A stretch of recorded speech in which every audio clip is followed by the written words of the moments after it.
Good morning, happy Sunday, and welcome to another edition of Lakers Fast Break Spotlight on Lakerholics Weekend. With me is Michael Heinrich. My Laker Tom will likely not be joining us tonight, today, whatever. It's morning, early morning here. Mid morning here, so it's still morning. Still working through some coffee on my end. So here we go. Yeah, me too. Morning, Raphael.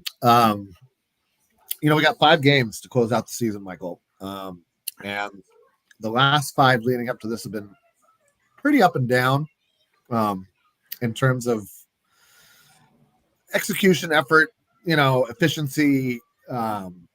Lucas disjointed is the good word for it. Yeah, it just hasn't looked like it's that there was a great spirit of togetherness, and then we had some injury bugs, and it all kind of went away.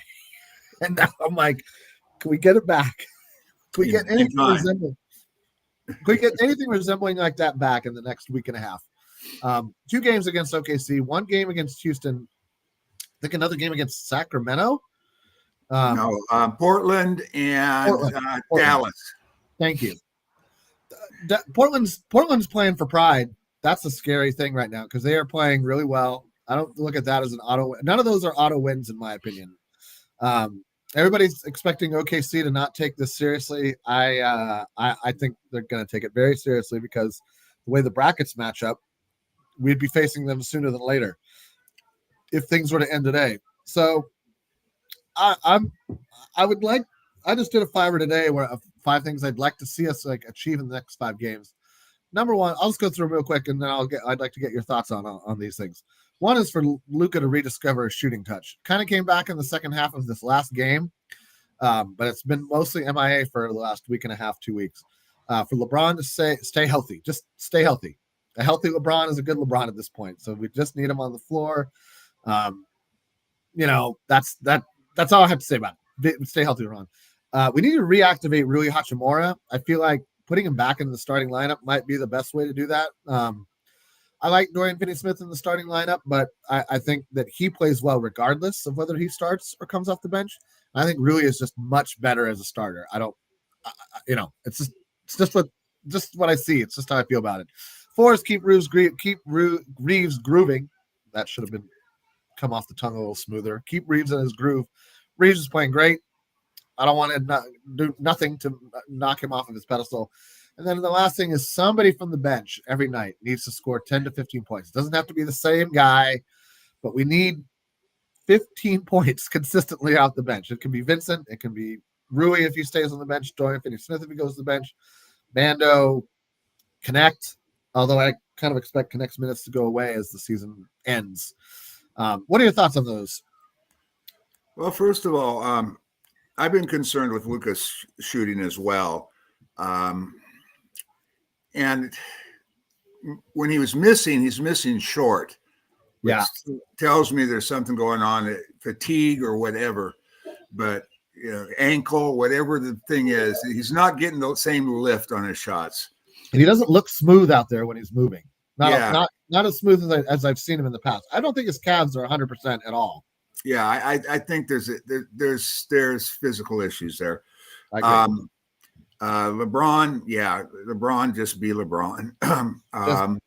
He's starting to look pre-injury LeBron, a little at a time, which is good news.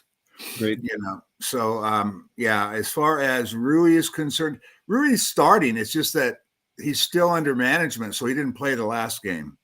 Is that what it was? Okay, I didn't know he was still under minutes on a minutes man or like just an injury man. Yeah, it was a second of a back-to-back, so there's still. And we have one more weird two. I'm hoping he plays the last back-to-back. I hope he's progressed enough for that because he really is important to this team, especially when we go small. He's a vital part of that because of his strength. So, agreed. Yeah. What can you say about Dalton, man? The guy's, Reeves. He's third in the running for most improved. He probably won't get it just because he's playing with Luka and LeBron. But man, he's been our best player. He's been our best player.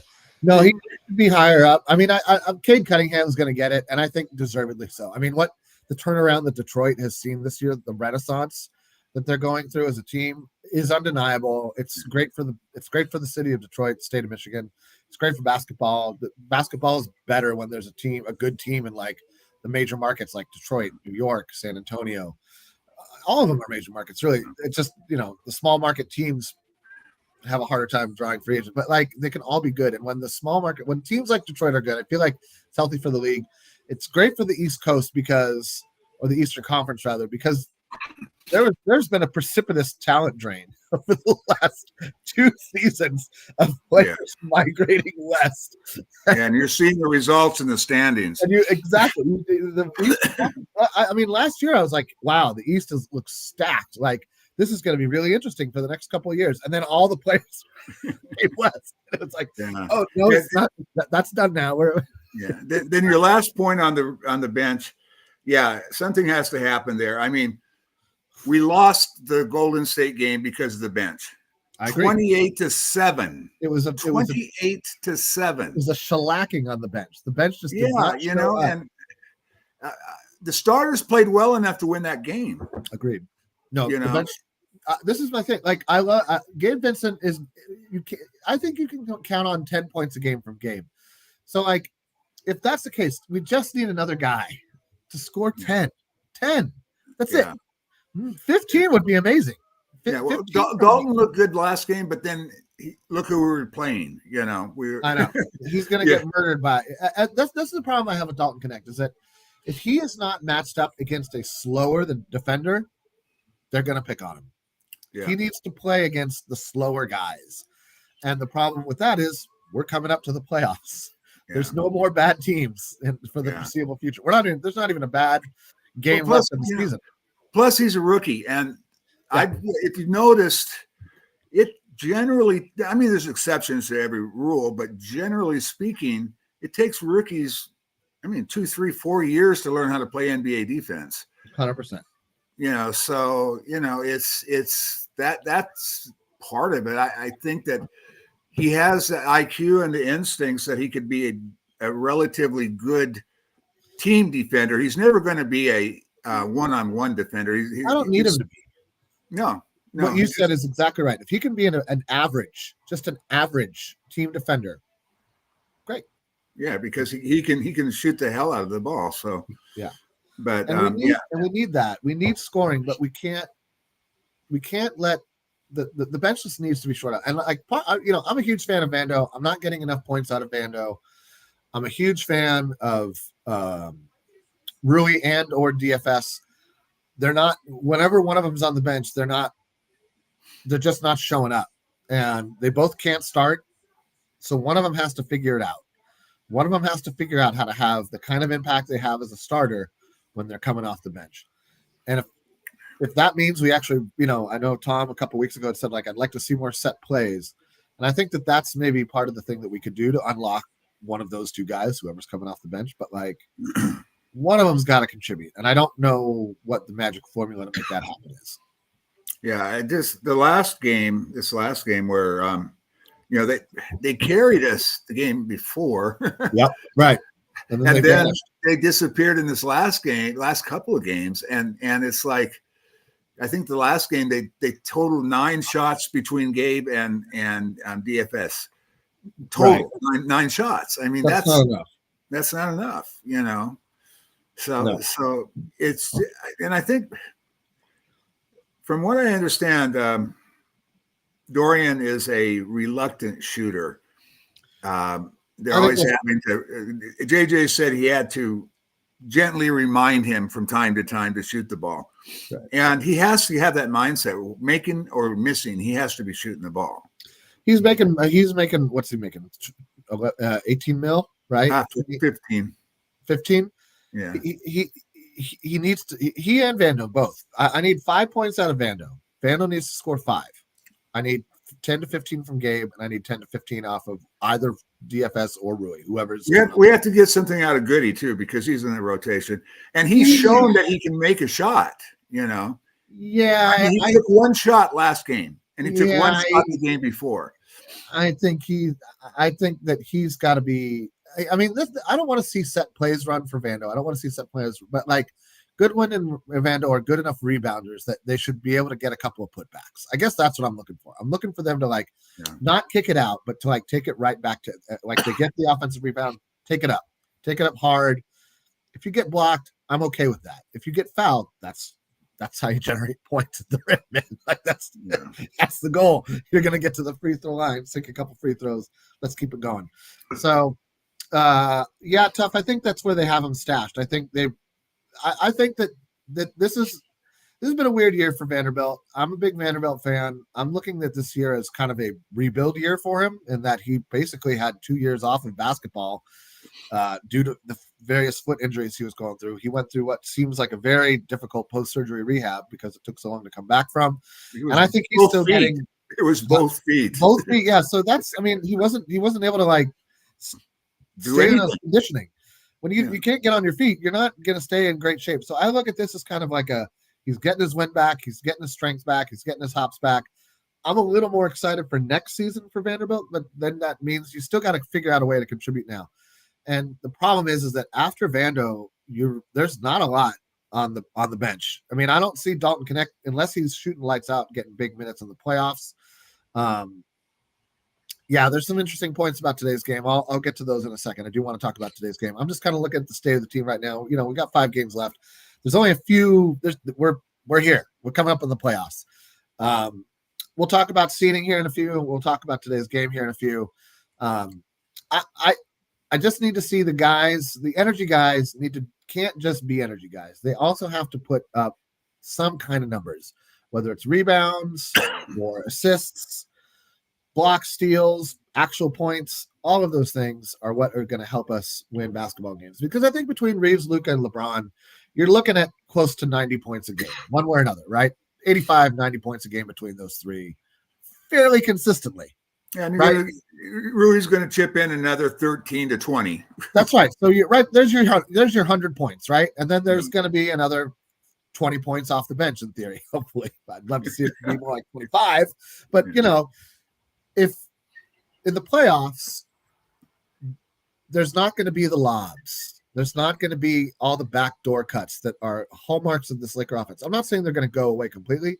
There will be fewer of them because you're only playing against one team. They're not going to be like, how do we stop these lobs? They're going to figure out how to stop the lob. they're going to scout it, and it becomes a chess match. Exactly. And so this is again where Luka and LeBron are kind of an edge unto themselves, and Reeves to a large degree is an edge unto himself. I don't know if it's enough against OKC. I don't think it's enough against Denver. I think it's probably enough against Houston. It's probably enough against whoever comes out of the 7, 8, 9 spots.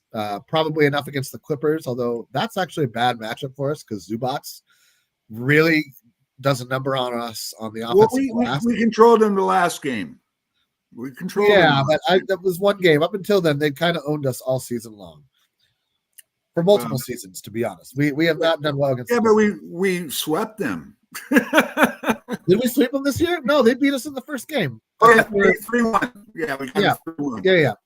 And I agree. We've looked better, but I think one of those, or at least one of those, maybe 2 of those games were without Leonard. Leonard's playing better late. The Clippers are a little bit worrisome to me because they have a lot. If they're playing the Lakers, there's a lot of animosity, let's just say, built up in that relationship that the entirety of Clipper Nation would be more than happy to pour into a single playoff series and see us lose. And that's just that I don't know. I'm a little concerned about the Clippers. I'm not going to lie. I just don't think we match up great against them. I don't think we have anybody that can control Zubats. And I don't think we have anybody that can stop Leonard consistently. And if Zubats gets going and Leonard gets going, that's a problem for us. The thing about Leonard, though, is he hasn't been Leonard. No, you're right. He hasn't been Leonard all season. He's shown you glimpses here and there, but he hasn't been like he hasn't gotten on like a 10, Leonard. No, he used to get on like these 10, 12, 20 game rolls where he was like getting 3 steals, scoring 30 points, and like it's more like getting a steal and scoring 20 points, and that's manageable. Yeah, actually, Harden, and what's his name? What's the guy's name that can't think of it. Not Maxi.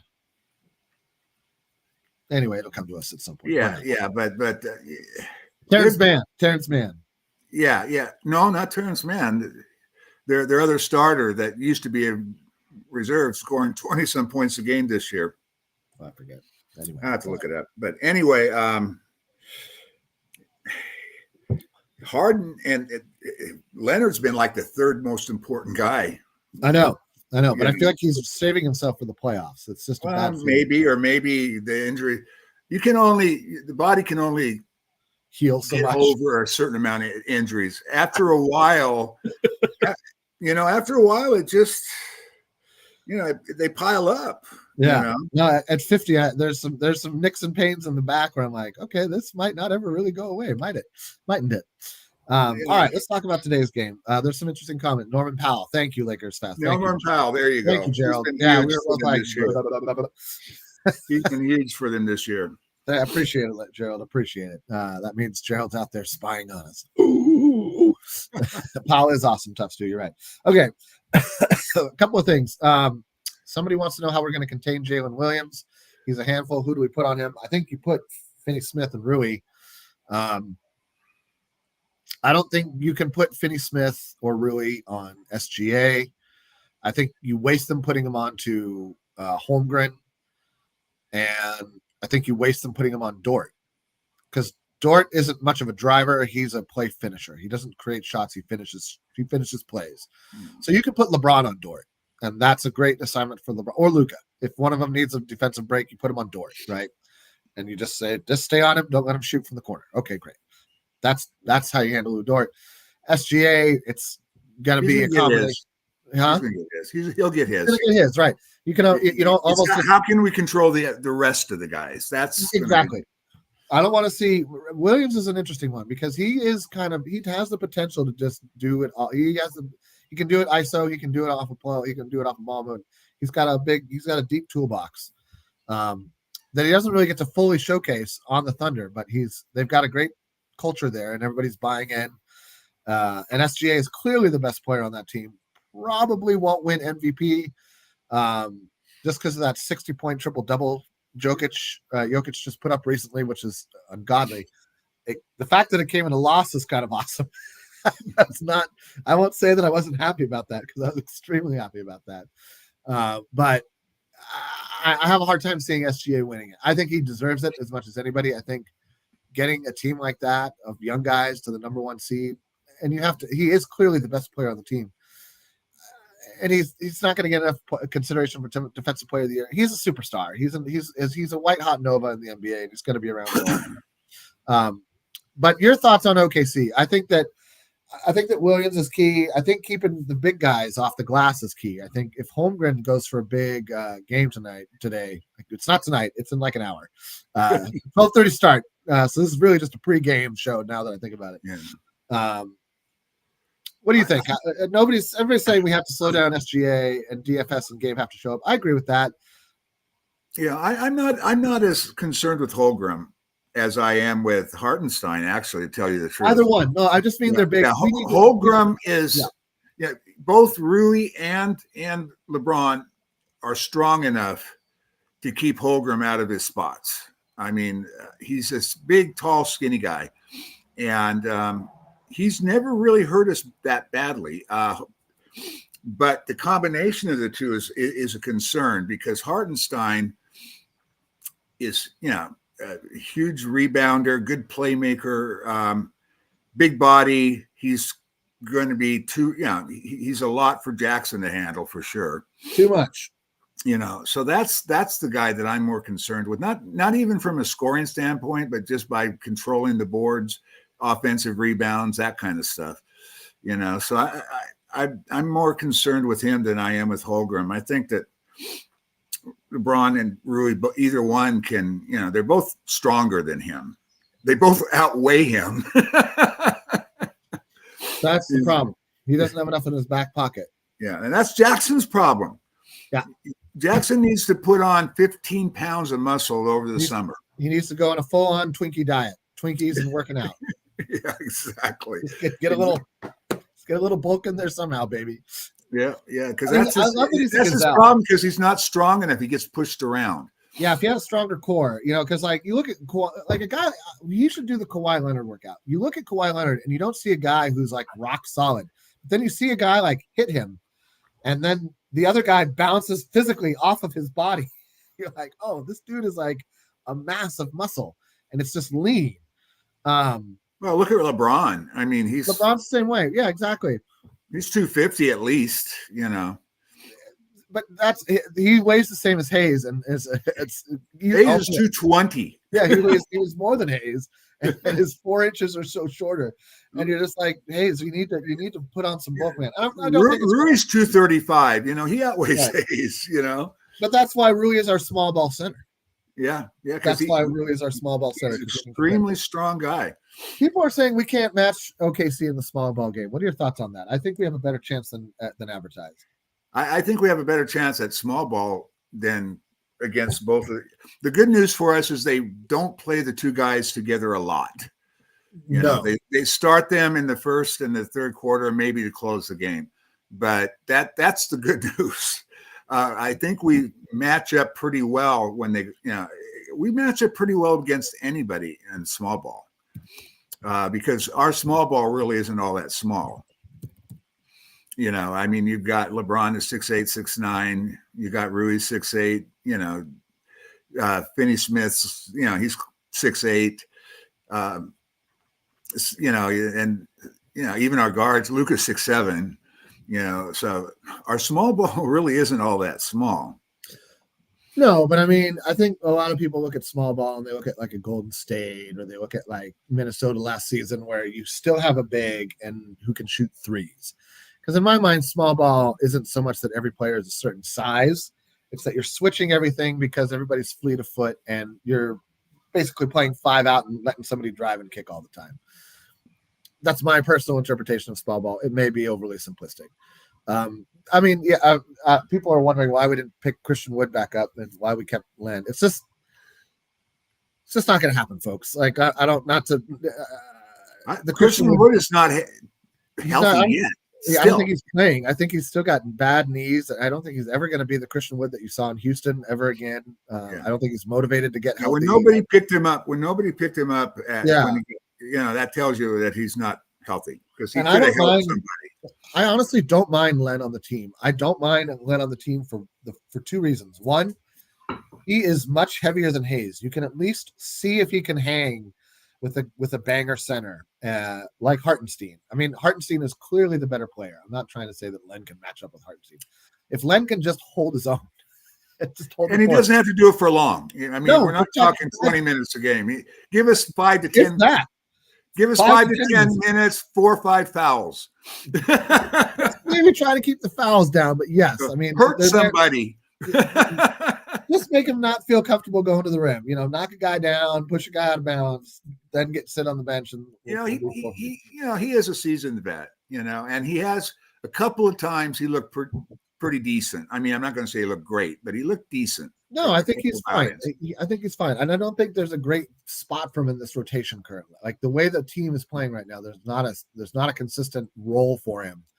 And so I think that the coaching staff is doing a smart thing rather than like sending him out there and having him like play weird minutes. I would imagine they're saying like, look, you're here for the playoffs. There might be a series where you're getting 20 minutes a game, and then there'll be other series where you're not going to play at all. Just stay ready. And he's a professional, like you said. Yeah. He's been in the league. He had a choice. He could have gone to New Orleans and been on a tanking team and played a lot of minutes. I think he realized that this is a unique opportunity, and in my opinion, he made the right choice. I would rather have Alex Len than Christian Wood.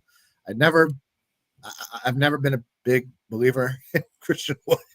Yeah, Christian Wood's another guy, 6'10", 210 pounds. I just don't see. He's just not my kind of guy. I know some people love small ball centers or centers that can shoot threes. I think when your center is shooting threes, you need to have excellent rebounding guards and excellent rebounding small forwards.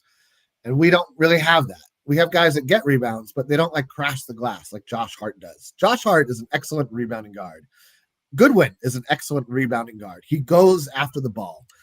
LeBron and Luka are tall enough and in the right position enough that they get 8 to 10 rebounds a game. They don't crash the glass like you need a guard to do if you're setting. Well, Austin gets 5.5 boards a game. I know, but it's not through the type of activity that if your center's out there shooting threes, you're losing such a huge rebounding factor. Everybody needs to get like 2 or 3 extra rebounds a game to make up for it. I think that was why Minnesota traded Cat, is that they realized that their best lineup had a flaw, that nobody could be inside to rebound. Well, you can't play Cat and Gobert together. It's just too. Anyway, it doesn't matter. That was really wonky. It was wonky. So we definitely need a backup center playing today. We have backup centers. They just don't play. I don't know that they'll play today. We'll see. Maybe.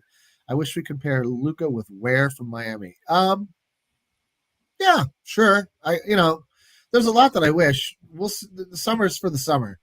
I'm not going to get into summer stuff. We got a whole playoffs. We got playoffs to get through and 5 more regular season games. Let's talk about seeding. Lakers are currently the number 3. I personally feel there's only one team I care about home court advantage over, and that is Denver. I could care less about any other team. I would like for us to play fewer games at altitude. That's it. That's it. Yeah. For me, I would love to finish 3rd simply because we wouldn't see OKC until the finals if we got that far. Right. Also true. Yes. Also true. So that to me, and we need to go 4-1 in order to do that. I think we can do that if we beat OKC once. We got to split. Yeah, we got to split. You want to say hi to everybody? Do you want to say good morning, royal subjects? Greetings, royal subjects. Okay, you go back. We're about to go on some adventures here. She dressed up like an epic princess, and so we're going to go have some fun. My daughter liked stuff as a princess when she was who doesn't? That's one of the things. It's one. That's what they do. That's what they do. Okay, it's all good. I love it. I have no problem being any kind of royal employee or royal person, or I'll be the stable boy or whatever. I don't care. Dad has many jobs, and I think you're absolutely right. I think getting the 3rd seed is kind of key. It's really the key to the playoffs this season. If we can be the 3rd seed, I think we are really setting ourselves up for a great series of matchups. I should bring the playoff bracket up here. Give me a second. I just want to kind of see where we're at. Yeah, the good news is, you look at, we've got some tough games ahead of us, but just about everybody that's left that we're battling with does as well. Nobody has a cakewalk. Nobody has a cakewalk. I agree. I think the Warriors are the closest to it, and they still have 2 or 3 tough games left. So, what am I doing here? Come on, brain. No, I don't want to sign up for all.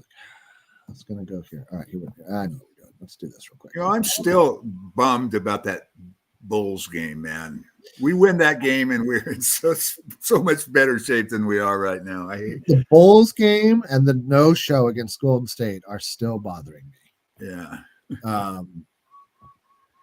They really are bothering me quite a bit, unfortunately. Yeah. Chrome tab. Why won't you do me the Chrome tab? There we go. Select tab to share entire screen. Sure. No, that's not doing it either. All right. I don't know. The sharing aspect isn't working for me. Great. No. Yeah. I mean, Duke pulled a Lakers this weekend by losing 7-point lead in less than a minute. You needed one more bucket or 2 stops. Couldn't get them. Amateurs, man. Timberwolves cakewalk? I don't think Timberwolves are a cakewalk.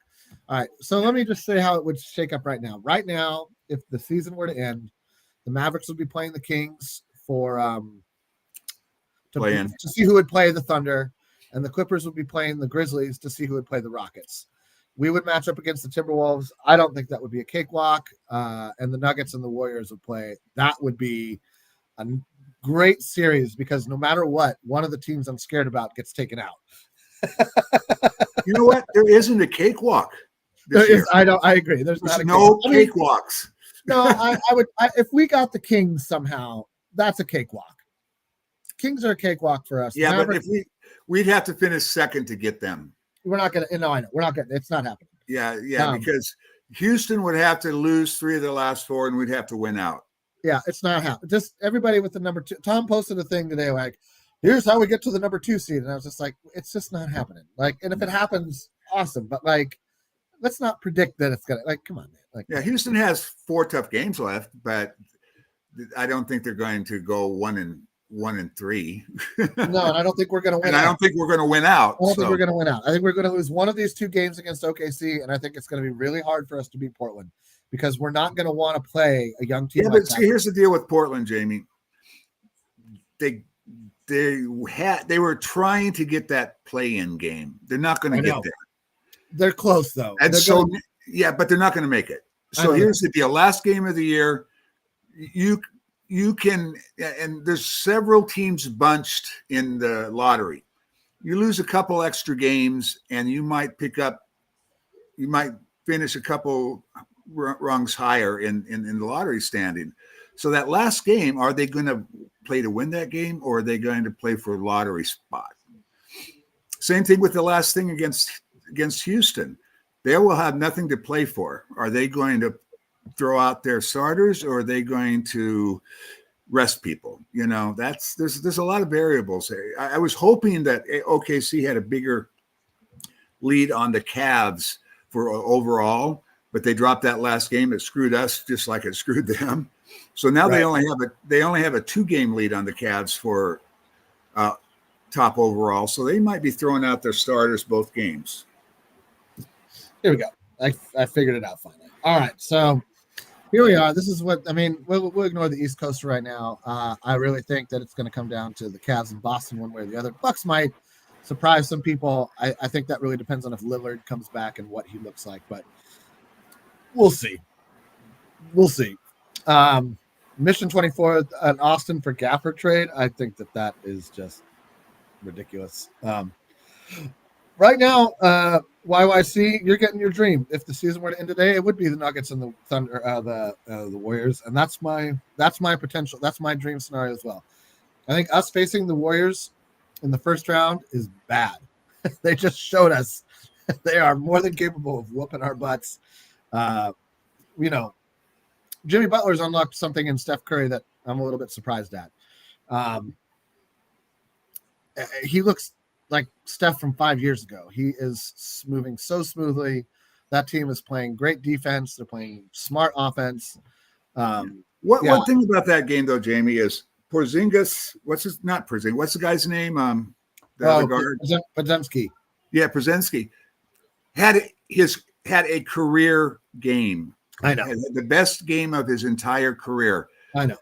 So he's tough. He's a good player, but he's not a superstar player. And he just, every once in a while, a guy, a good player goes off and has a great career-defining game, and he had one of those. So I don't think they can count on that from him every game.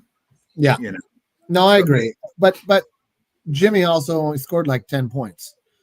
Jimmy's not going to be scoring no 10. It's going to balance out. And that's what I guess I'm concerned about is like that team is playing the way we were playing a month ago. They're all locked in. They're all playing within the structure really, really well. It all looks like it's working. And we aren't back to that point yet. And we only have 5 games to get there. Yeah, still, it comes back. I mean, it comes back to the bench. I mean, their bench is a lot tougher than our bench. So our starters are going to have to do a better job. I mean, Steph's just Steph. He's had some bad games against us, but overall, if he's going to, you can expect him to go off. So you have to worry about everybody else. Yeah. I thought we did a good job with, it wasn't just LeBron is a tough matchup for Jimmy as far as defense. LeBron has Jimmy a lot of that game, and he's bigger and stronger, and Jimmy's not fleet of foot. No, not as much. Yeah, that's a good point. Jameson was a huge part of that win streak, but he's not even in the rotation anymore. I think that's by design. I like Trey Jameson. I love the attitude that he plays with, but let's not overblow the situation here. he is a project player. He Koloko, they're both at best two years away from being a consistent rotation player on any team in the NBA, unless you're just fishing for losses. He doesn't have any real scoring touch.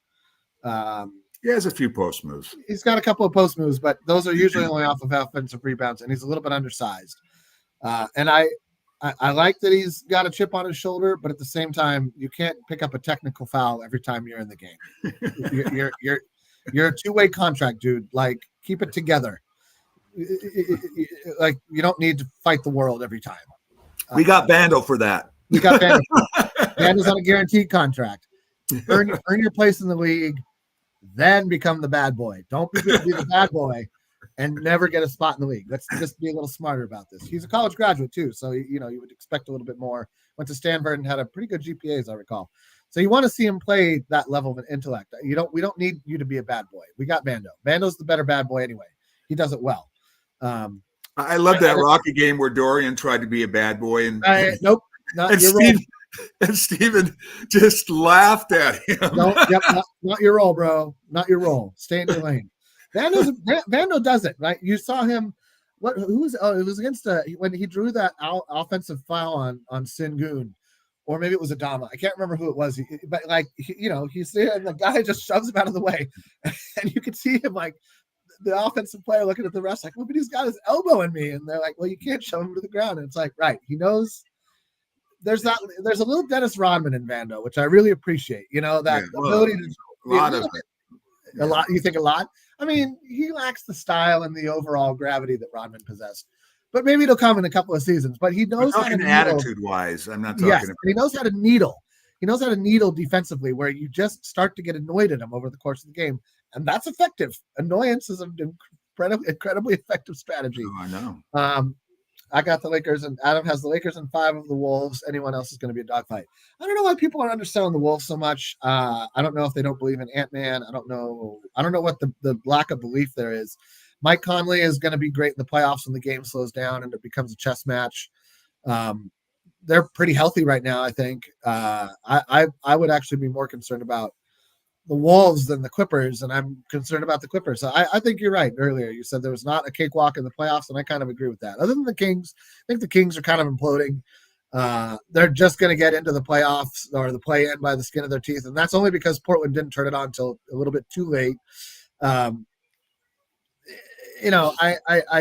not too worried about either the Kings or the Mavs. I also don't expect them to come out of the play-in. I think it's going to be the other two teams. So, Well, if the Mavs came out of it, they would be a tough matchup for us because of their size up front. The Kings? No, the Mavs. If they came out of that, and Anthony Davis would be hella motivated. He's glad. Yeah, that I worry about that Mavs game as much as any of these. Yes. Because AD is going to be pissed off. AD's like, I need to rest for a week so that I'm ready to destroy. I'm going to knock you guys out of that 3rd seed single-handedly. Oh, he would love to send LeBron that text. Oh, sorry, you're playing them. La la la la la. Houston's locked in at 2. Yeah, 805 Fillmore. There is a mathematical potential for us to get to the 2 seed. It is highly unlikely, and so I'm not even concerned with it. I really just want life for us to hold on to the 3 seed, have home court advantage over the Nuggets should it come to it. That's it. That's all I care about. I don't care about anything else. Home court advantage over Denver. I'm taking everything else as it comes. I'm happy with that. I'll ideally need 805. Like you said, ideally Lakers need 2 or 3. Let's go for the 3, baby. Let's focus on what's attainable. All right, today's game. What do you want to see from the team today, Michael? What's that? Today's game. What do you want to see from the team today at 12:30? Early start, everybody. We're terrible in afternoon games. It doesn't bode well for us. Yeah, that's the problem for us, especially. We had a back-to-back, then had to fly out. Then we have to play a noon game. And stay in Oklahoma for like 3 days. It's almost like there was the fires in there that screwed a lot of things up, but still, it was like a lot of these back-to-backs down the stretch were not due to the fires. No, a lot of this is yes, exactly. A lot of this is it's like the schedule makers were out to get the Lakers or something. Feels like that every year, but yes. But what I want to see our reserves make shots. I mean, OKC is a great defensive team, but you see teams score on them from time more, actually a little bit better towards the end of this. Since the end, you see it a little more often towards the end of the season you did earlier on. They can be scored on. Everybody's going to have to be. We're going to have good shooting games from pretty much everybody, and we're going to have to figure out a way to keep Hartenstein off the offensive boards. He's just a handful. He's one guy when we could have picked him up for like the mid-level. I wish we would have done that. He's exactly what we need. He's exactly what we need. But what we need. Like he checks every box. I know Tom's dream is to get Miles Turner.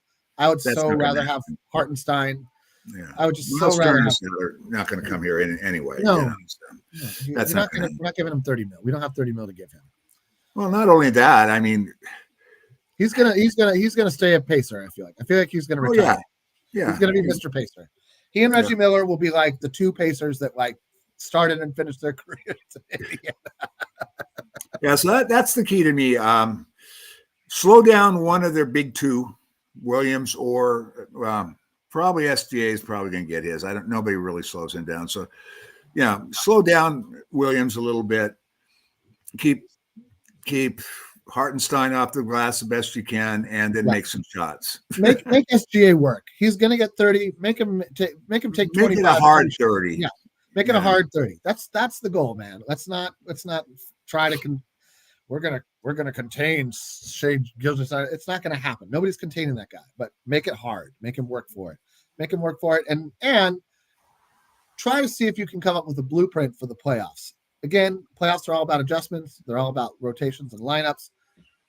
If the Lakers can win one of these games convincingly, maybe both, which I think is going to be very difficult. 2 games in a row. It's going to be hard. It's going to be hard because they've got a good coach. They've got a team playing with a lot of pride.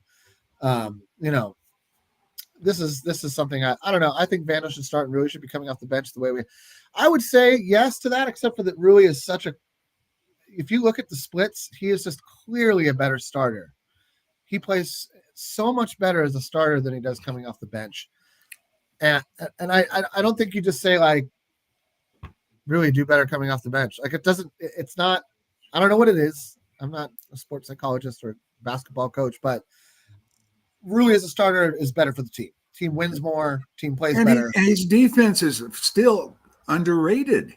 Everything about his game is underrated. Yeah, his defense all year has been solid. The only way I would move Vando into the starting lineup is if LeBron was the starting center. And then you could have a point guard of Reeves and Luka and Reeves are the guards. DFS or Rui is the 3. Rui is the 3. Vando's the 4. Or Vando's the 3 and Rui's the 4. It doesn't really matter at that point. And LeBron's the 5. Yeah, and another thing too that I'm thinking is there's Vando's not getting a lot of minutes, so they are being very careful with him. No, I'm telling you, this is a rebuild year. They're rebuilding his body. They're putting his feet through. He's getting 13 to 15 minutes a game, and there's a reason for that. Consistently, he almost never cracks 20. Yeah. And I think that's smart. I mean, I think that he was having stress reactions with his bones. So how do you help your bones build up from a stress reaction? You introduce them to more load gradually. You don't say like, well, here, go run around for 30 minutes a game and jump up and down on them a lot. Yeah.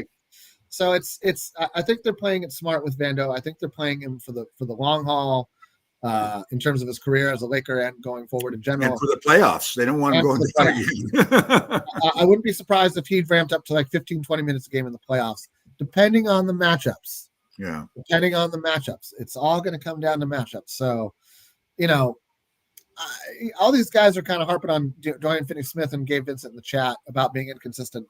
I mean, there's a reason you only make $11 million in the NBA, and that's either because you don't play defense at all, or you're an inconsistent scorer, and that's just who they are. I think that this version of Gabe that we got right now is probably the best version of Gabe that exists, and we're getting it, and so we should be content with that. Dory, when he gets going, he gets going. When he doesn't, he doesn't. Yeah, I mean, that's anybody. That's Reeves even to some degree. Like Reeves is a little bit better at creating his own shot, making plays for others. That is not something that is in Gabe Vincent's toolbox, or at least that he's shown us. Another thing you've got to think about too is it's tough being a consistent shooter without consistent number of shots. I mean, he was like 1 for 3 or 4 last game. Shooters need a rhythm. And so when you're coming off the bench and you're not getting many looks, it's just really a hard. I mean, there's been guys that's made a living being able to do that. But it's a rare. I mean, Big Shot Rob made a living being able to come off the bench and just knock down threes, in clutch moments. But there's a lot of that's a skill. It is a skill. It's a mental skill as much as anything, because you can make shots. You've put the work in on your shot. It's having your brain prepared to wait 10 to 15 minutes before you start playing after you warm up. And I think that you'll hear that from a lot of guys who end up on a bench role, is that they're like, well, I used to like warm up and then go right into the game. Now I got to warm up, sit for 15, 20 minutes, then get into the game. And you, as somebody who's not a professional athlete, that just sounds like, oh, so you got to sit around for like 10 minutes and then you went to work. It's not like that. It's just not like that. The level of competition, the speed at which the game is played at, you don't get 5 minutes to warm up as a bench guy. You got to come in ready to go.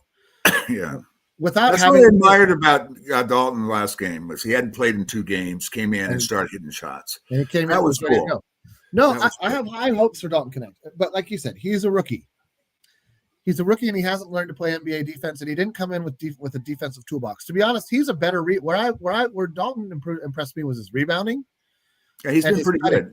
And his cutting. He's been a great cutter and he's been a great rebounder, especially on the offensive glass. All of that has been overlooked and underappreciated, I feel like. And I think it's one of the reasons they redid the trade, but not just because they realized they were getting what I think is a mostly broken player in return, but they didn't need another guy like Hayes. Mark Williams and Hayes are kind of the same. They're the frail, fast, leapy big guy. No, not really, Jamie. Williams is 245 pounds, and he's making more than the guy. And he's a great rebounder. He scored. I mean, he's a good player that's hurt all the time. I guess that's my main thing. It's like I always really devalue guys. Like everybody, this season it was like I think the 3rd season in a row where I heard 8 million people clamoring for us to get Time Lord, aka Robert Williams III. Yeah, he's played 22 games this year. He's played right. I'm like, why do you want to trade somebody like Hachimura? Six games the year before. Why exactly? I'm like, what? Okay, if we're playing a paper game where we're like, my roster on paper is playing your roster on paper, and look how great I am. Like, okay, yeah, but we're not. We're playing real games. NBA 2K. I don't care how good you are. You're not good because you're not playing. Yeah. So it's over. The debate is over. Same thing with Lonzo Ball. He's out again with a wrist. Yeah, right. The guy, he just rotates body parts that get hurt. It's like the end of Braveheart when like the Scottish king and his army didn't show up. It's like, oh, I really want for you guys to win. Well, you weren't there. You didn't show, and we all died. So thanks for nothing, Robert Williams or whatever his name. I think his name was Robert Williams too. Now that I think about it, I'll have to go up and look that up. Chat, look that up for me. Who's the chump king in Braveheart that didn't help out Mel and his perm and his extensions when he was Braveheart before he lost his mind and became an anti-Semite. All right, let's close out today. I'm salty, man. I went to some protests yesterday. Things are not looking. Things are ridiculous right now. Get your money out of your 401ks, boys. That's all I'm going to say. Put your money into gold doubloons. Bury them in a chest in your backyard. You're going to be just as well off in 4 years. I guarantee it. Let's see here. We got about. Let's wrap it up. What's your prediction for today, Michael? Oh man, I know you hate to do predictions. Yeah, I always hate to do predictions because it's really tough. I think we'll give them a good game, but I'm thinking we're probably going to lose this one. My hope is on the second one. Me too. I'm going to agree with you. I think because like I said, back to back, had to fly in. Now they have a noon game. That's tough. That's really tough. Wait, they didn't play yesterday, did they? No, but the day before was back. They had the back to back. Yes, I'm so sorry. Yeah. No, they had one day off. Day off, but they had to fly in and play at noon. You know, Phil Jackson used to look at the schedule and he would circle what he called schedule losses. Right. I think this was one of those schedule losses. LeBron never plays well in afternoon games. And if you've watched, I think it's called the Starting Five or something like that. And the series was like him, Ant-Man, Tatum. It's on Netflix. It's the thing that's weird about it. It was filmed last year, so there's nothing. Mike Brown is still the coach of Sabonis, and they talked to Mike Brown about his great, the future of the team, and AD's still a Laker, and he talks about you might want to know about my friend LeBron James, and I'm just like, ooh, this series didn't age very well, but hey, all right. But one of the things they pulled from it was that LeBron needs a nap. LeBron does not do well in life without a nap. Even his wife was like, around 1 o'clock in the afternoon, Dad's got to go away. Like, just go take your nap. I don't want to hear it. Don't just go take the nap. When the wife is saying something like that, yeah, it's probably pretty true. And Luka has to hit shots too. I mean, he can't have another one of these off games. He's just got to figure that out in general for the playoffs. I'm not even talking about for tonight. I need to see him shooting at a 40% clip from here on out. We can't have any more of these 35, 36% games where you're 0 for 6 from you need to hit 30-ish% of your threes. You need to hit 40-ish% of your shots in the 2-point range, and you need to get to the line about 8 to 10 times. And if that's not happening, he needs to hit 4 of 6 of those little 5-footers in the key that he's been missing on a consistent basis. He's been missing a lot of bunnies. Yeah. I feel like his legs are going through a tough spot right now. I feel like his calves are acting up, and he's playing through it because it's the last part of the season, and he wants to. I think he plays for a lot of pride. I think he knows that playing with LeBron is at this point in time is a unique opportunity. If you win with LeBron right now, if you win a banner with LeBron right now, and you tie Boston again, especially if somehow it ends up being against Boston, you are etched on the wall of Laker legendary status forever. You're already getting your jersey retired. You tie Boston with you win one championship and tie Boston.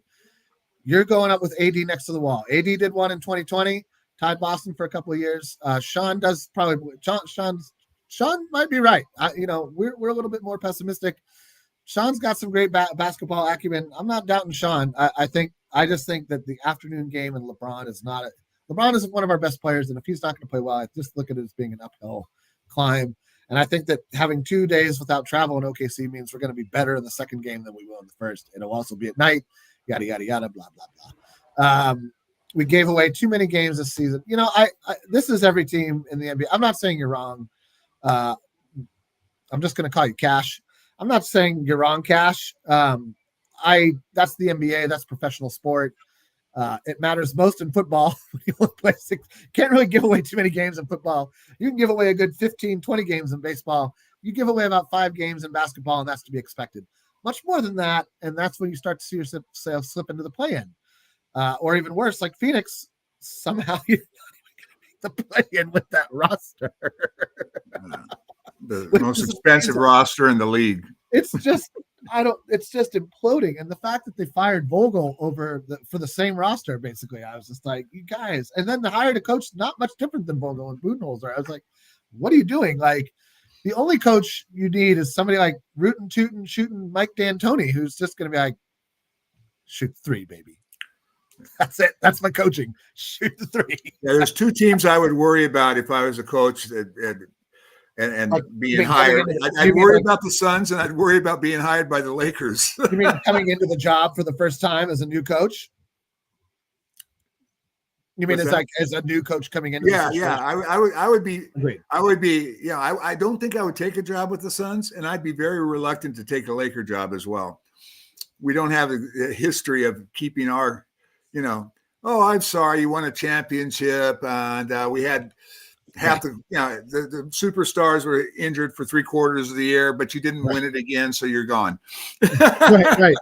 That's what Vogel got both times. Well, no, poor Frank. Anyway, all right. My prediction is about the same as yours. I think we give him a tough game today.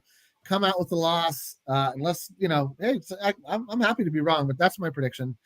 I would love for us to win out. It means we would guarantee hold on to the 3 seed. I think we need Denver to lose at least one more game, and we need to lose no more than 2 games. Because then we have if we can win the next 4, we can sit everybody at the Portland game. That would be fantastic. I kind of don't see that being the case. I think we're going to have to compete in that Portland game, unfortunately, just to keep the 3 spot. Don't forget, we own the tiebreaker with Denver. So if we tie Denver, it's no big deal. We just need to tie them in the standings. That's all. Then we move ahead. So don't forget that, fans. That's an important piece of the puzzle going down the stretch here. That's the thing. Those tiebreakers. The first one is, of course, head-to-head. The second one would be, did you win your division? Yeah. But the next tiebreaker is the conference record, which we hold. Nobody's going to pass us at that. We did great in the conference, which is why I'm not too worried about the playoffs. Yeah, OKC is the only team in the conference that's going to be better than us. Nobody was months ago. If you thought, well, maybe OKC will fall to the 1 spot, I would have called you crazy. Like around January, I was like, OKC's got this locked up. They're just playing. They're playing with that level of confidence, and this is something I wanted to say before we end it. All of the seasons. For the last 5 seasons, I predicted a different team to win the regular schedule, the Western Conference during the regular season. I never picked that team to go all the way. And that's because I think there's teams that come into a regular season saying, we're going to show everybody who we are. And they put so much focus and effort into dominating the regular season. By the time the playoffs roll around, they've built, especially a young team like Minnesota last season and OKC this season. It takes a supreme coaching job to get you to reset and say, you did great. You did fantastic for 82 games, and now it doesn't matter anymore. Everybody's going to say like, oh, yeah, it doesn't matter anymore. But if you don't believe it, and that's why I'm saying this is a supreme coaching challenge, you're going to have a couple of games in the beginning of the playoffs where you're like, oh, we're not dominating. Oh, everything that was so easy for us in the regular season is not so easy now. Anyway, we're going to wrap it up right here. Thanks, Michael, for joining me. And everybody have a great weekend. Aloha.